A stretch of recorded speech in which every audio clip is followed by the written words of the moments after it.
Hey everybody, I'm Ryan Doyle. This is the Verdigris Table, and we are kicking off a series where I help new and experienced dungeon masters prepare to run the Dragon of Icespire Peak, which is the adventure inside the Essentials Kit for Dungeons & Dragons 5th edition. We're going to keep things pretty basic in this first one, so if this is your first foray into this game, or at least behind the Dungeon Master's screen, welcome. As we progress through the series, we will level up, right? Dive deeper, get a little more advanced. So stay tuned, hit subscribe if you haven't yet, so you don't miss that. There is a lot to like inside this little box, and measured simply on like bang for your buck value, the Essentials Kit is very hard to beat compared to any of the other official products out there. It costs about half as much as like a typical hardcover D&D book, and I've seen the price drop way lower than that. I'm going to put an affiliate link down below in the description where you will likely get the best deal on it in a way that helps me out a little bit, but you can also go visit your friendly local neighborhood game shop and maybe make some friends along the way. Beyond the adventure in here, we get a set of basic rules, including everything that you need to get started with character creation.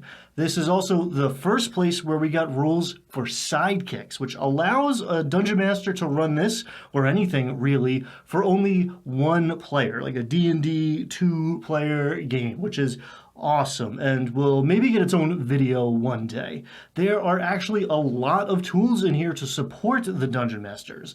Cards for quests and conditions, magic items, and a dungeon master's screen. We also get a big, beautiful map of the region and the town that's going to be the focus of this adventure and many others. Stay tuned. So everything you need, and arguably more, is in here to get you and your friends or your family started playing Dungeons and Dragons. What I think it is a little bit light on, though, is advice for the Dungeon Master. The adventure presents some real challenges, even if this isn't your first time running D&D, especially in the beginning and at the very end of the story. There's also actually a couple nasty surprises in the middle, too. But that's all right, because I'm here to help you prepare to run this adventure with confidence in a way that will provide your players and yourself with a ton of fun and a lot of great memories. In this series, we're going to go over this whole adventure quest by quest. We're going to sidestep some potential issues, talk about some options to improve things and make this your own, and maybe even learn some lessons that we can use here and in future adventures we may run, whether those are published modules or homebrew creations or, hybrids of both. But before we dive into this book, we've got to talk about the other one in this box for a second. The first thing we're going to need to do in order to be a successful dungeon master is to get a handle on the rules. There are a lot of rules in D&D, and it can be a little intimidating when you're first getting started. I do have a playlist that might help out with that. I'll link it up top here and down in the description below, but for now, I'm going to make things as simple as I can for you. The Essentials Kit rulebook has a little over 60 pages, but you don't need to read most of them to start. The first half of this book is about how to make characters. That's the part the players need to know to get started filling out the character sheet, but as the Dungeon Master, it is still on you to help them with that process, and you do need to understand how things work to really run the game. Now, handing out pre-made character sheets is an alternative which will save you all some time and energy, but making a character helps a player be more invested and can help you tie them into the story of the game and therefore keep them motivated. More on that in a minute. For now, I want you to really focus in on Chapter 2, Playing the Game. There's only 11 pages there, and that includes some pictures. We're also going to want to get a handle on the first couple pages of Chapter 4, Spells. You don't need to memorize every spell in here. You don't need to memorize any spell in here. You just want to get a handle on the mechanics of how magic works in D&D. If you have a basic understanding of those two sections, you can run some Dungeons and Dragons. And keep in mind, you can always look stuff up. That's okay.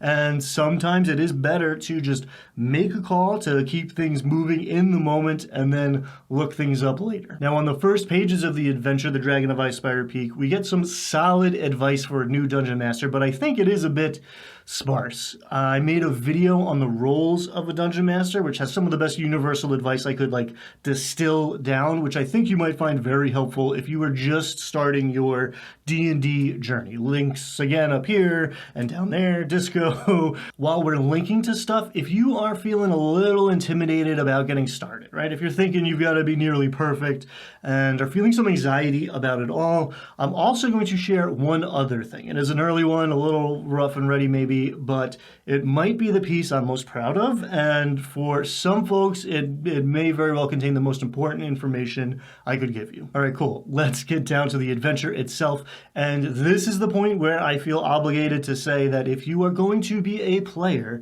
you should probably not watch the rest of this video. I can't stop you, obviously, but spoilers are ahead, and D&D isn't the kind of game where like a walkthrough will improve your experience. So Dungeon Masters only, please, and thank you. Let's go.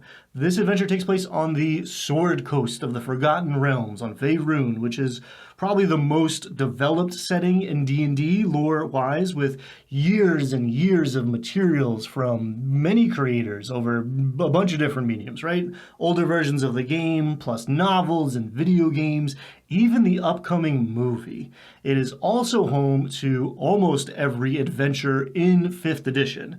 That means it is very easy to tie this adventure to existing materials if you like. It also means if your players get interested in one of the features on this big, beautiful map, and you are alarmed to discover that this adventure only provides you with like 1 or 2 sentences about it, know that a little Googling can give you way more information. You are also free to make up all of your own stuff about all of this. That's one of the best parts about being a dungeon master.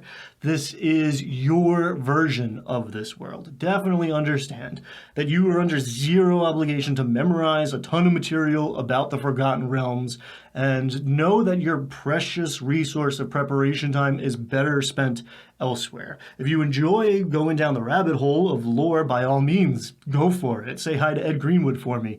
I'd just make sure that you've got the details of what's going on in this adventure down first, before you invest energy into learning about the admittedly intriguing places on the edges of this map or beyond those edges. Knowing what's going on in the town of Phandalin and the various quest locations is way more important than knowing or making up what happens with Mount Hotnow or the Crypt Garden Forest decades or centuries ago. In the here and now of our story, a young white dragon named Cryovain has come to the region, and that has created a set of rippling consequences.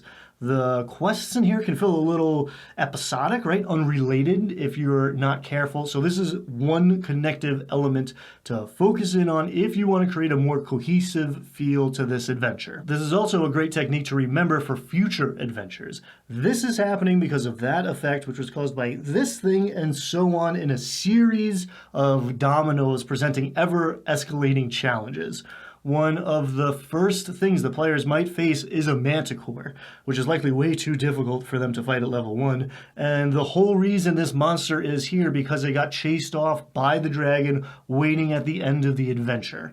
I love crafting a rich, interconnected world and a cohesive story for my campaign. So if that sounds good to you, making this part of the adventure clear to your players early and often is going to be key here. We'll talk about other things you can do as well, but as best you can, make each quest point back to Cryovain, and or the orcs that got displaced when the dragon showed up and took over their stronghold on Icespire Peak. Now, these orcs and their allies are something of a B-plot here, but they have some of the most interesting quests, in my opinion, and they also tie this story in with the trilogy of follow-up adventures that can extend this campaign from level 6 or 7 all the way to level 13, which is a really exciting option to have and might be one of my favorite parts of this whole thing.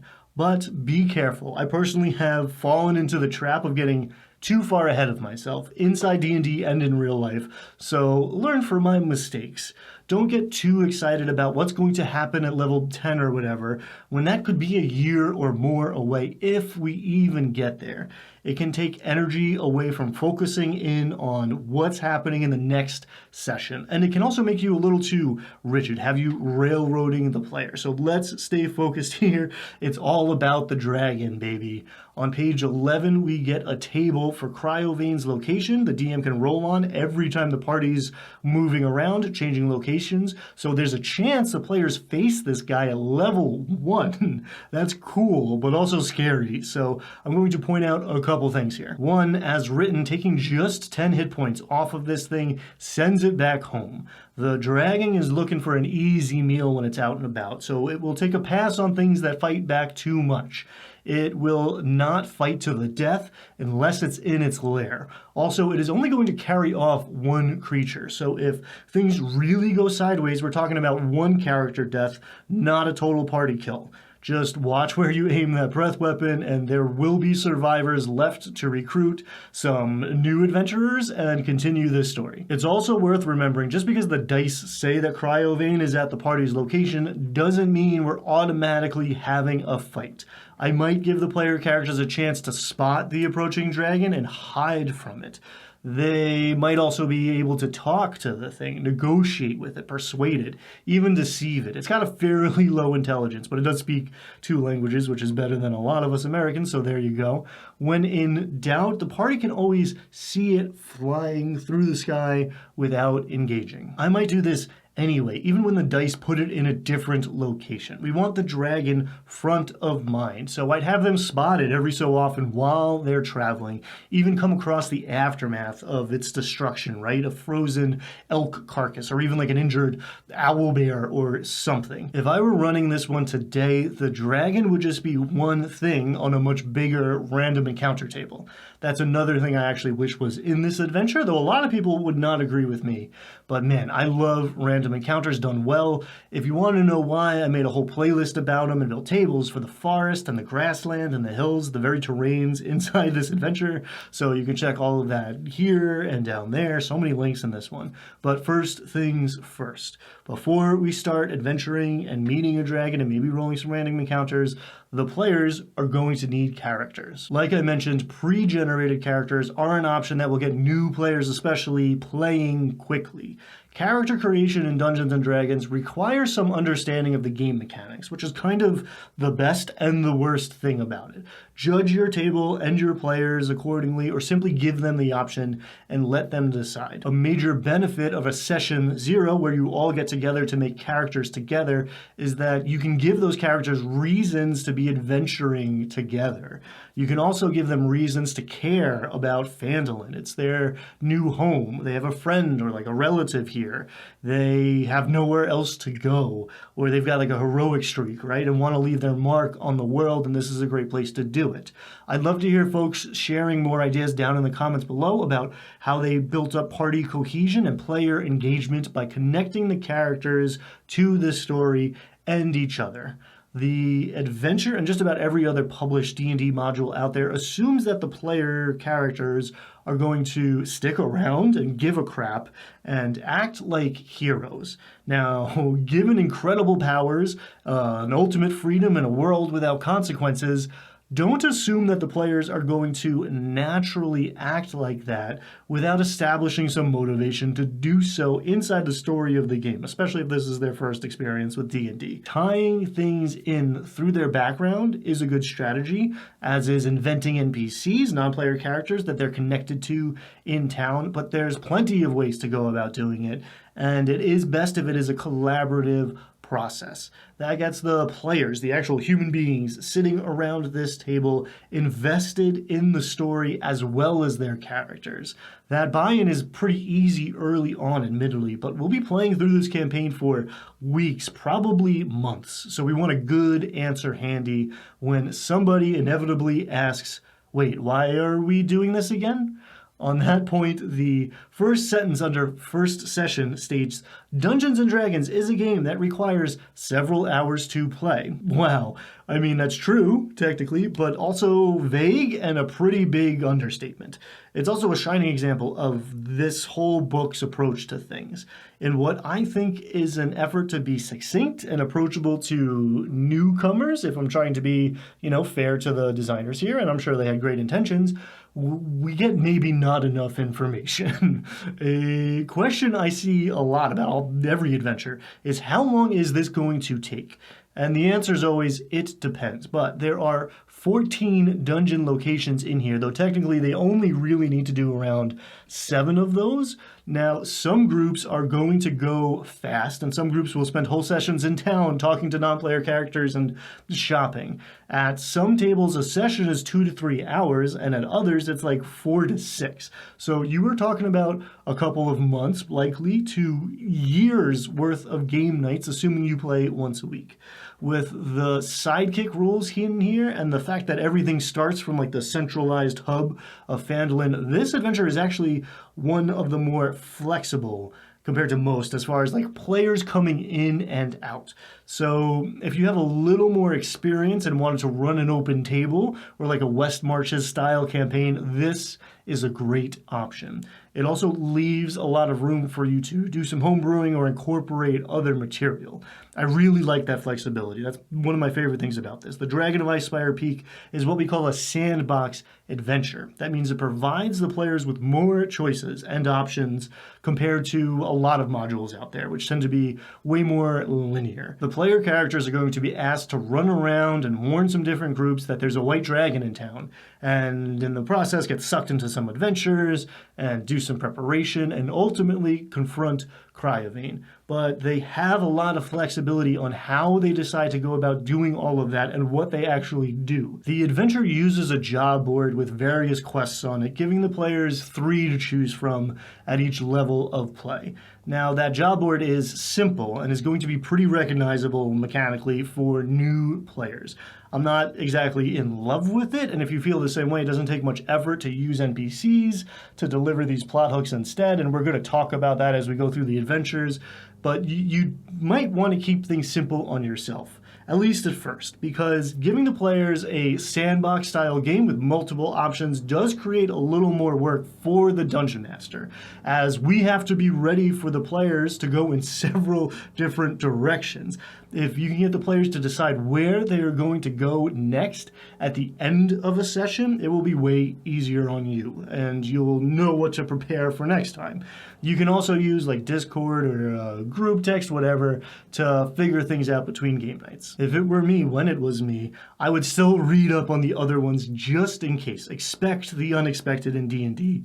Be prepared. And that is another point where I feel like this book is a technically true, but potentially misleading impression. Under reading ahead, it's like the players are going to choose gear now, and while they're doing that, you can go over the next couple of pages and get ready to run Phandalin, which is wild to me. Almost every adventure book says you should read this whole thing before you run it, somewhere early on, and I actually went back over the whole book again to see if I missed that because I maybe glazed over it or whatever, but no, nowhere do I see anything about the Dungeon Master doing any sort of prep outside of the game sessions. And that feels nuts to me in what is designed to be an on-ramp to this hobby for new people. It's actually telling the Dungeon Master to let the players pick a quest, turn to that page, and run it, just like that. Now, I can understand not wanting to intimidate folks who are new to the game, and I also get the product, right, telling the consumer what they want to hear, but let me give you some potentially harsh truth. A Dungeon Master has to do some work outside of game night to get ready to run the game well. Now, that work can actually turn out to be a lot of fun, and I'm not advocating that you overdo it, but as a new Dungeon Master, hell, even as an experienced Dungeon Master who's good at improvisation, if you just go in cold, you and your players are not going to have as good of a time compared to if you came in prepared, especially over the course of a whole campaign. But you're watching this, so you know that already, right? So up next, we're going to prepare to run Phandalin, a place that is near and dear to my heart so that you feel confident in delivering an engaging starting town to your players. Then we're going to go through all of the quests in Dragon of Icespire Peak one by one. I hope I see you there. Until then, have fun, be kind to yourself, be kind to each other, and I hope I see you next time. Thanks so much. Bye.